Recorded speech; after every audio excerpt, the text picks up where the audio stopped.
As a building contractor, are you feeling pressure to redo your website yet again? I mean, didn't you just do that 5, 10, 15 years ago? And you're really not sure how it even plays a vital role in the way that you do biz dev, which you're still convinced is primarily all about relationship building anyways.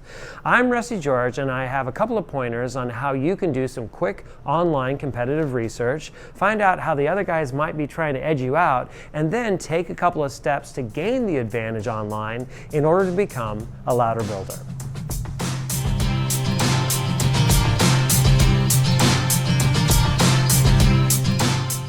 Now, to be fair, yes, biz dev in the building industry still has a lot to do with one-on-one relationship building, and no, it's very unlikely that somebody is going to award a $20 million building project to the first company that came up on the list on a search engine results page. But there are over 5.6 billion searches on Google every day, not to mention the other search engines, and believe it or not, there is somebody out there right now that's typing in a word or a phrase that should be bringing up your business's website. As the workforce gets younger and more digitally dependent, internet search is playing a bigger and bigger role in the qualifying journey. And it's just not prudent to shrug it off anymore, even for companies like yours in the B2B world of the building industry.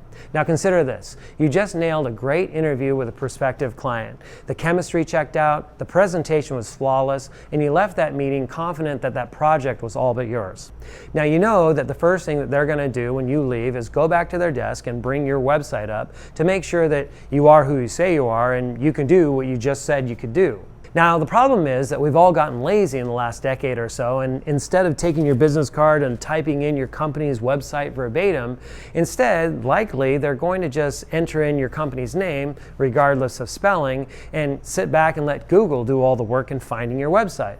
Now, if you've typed in your company's name into a search engine bar lately, and I recommend you do this on a regular basis, you might not be surprised at all, or you might be completely floored how far down your actual company's website is past a list of other companies, some you may not have even heard before, even if you typed in your own company's name.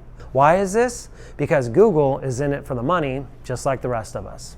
Now, to understand online competitive research, you first have to understand what keywords and phrases are and how they rule the competitive landscape online. Internet search engines regularly scrub through your website and pick out all the words and the phrases that paint a picture of what that website and the company that it represents is all about. Now, this could be words in your headline, your body copy, your image captions.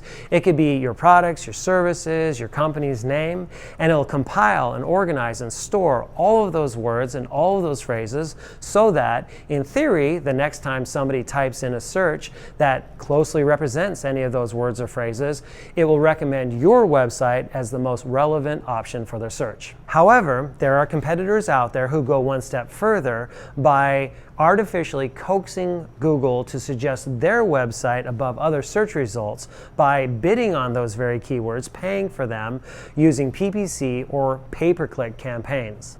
And if your prospect is distracted or curious or compelled enough to click through and go to your competitor's website, and if your competitor does a good job in selling themselves, you might have even lost out on that project opportunity without even knowing that you had to defend yourself about it. Now, in our research, we use a variety of online tools to help us get an understanding of who is competing for our clients' keywords. There's Moz and SpyFu and SEMrush or SEMrush, and they're all a little bit different, but the underlying theme is the same, that all you have to do is type in your company's website address, and it will return a report back to you on how it competes and why it ranks the way it does for search engine results.